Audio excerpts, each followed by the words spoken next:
একদিন দুইটা দুষ্টু ন্যাংটি ইঁদুর জঙ্গলের মধ্যে একটা গুলতি দিয়ে এক বিশাল সিংহের মাথায় ঢিল ছুঁড়ে মারে।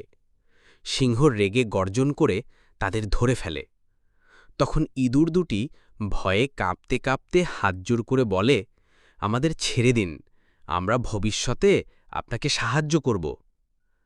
সিংহ হেসে বলল, তোরা আমার আবার কি সাহায্য করবে? এর কিছুদিন পর সিংহটি এক শিকারীর পাতা জালে ধরা পড়ে যায় এবং গর্জন করে সাহায্য চাইতে থাকে।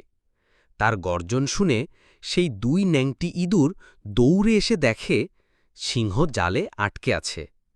তারা দেরি না করে তাদের তীক্ষ্ণ দাঁত দিয়ে জাল কাটতে শুরু করে। একটু একটু করে জাল কেটে সিংহকে মুক্ত করে ফেলে।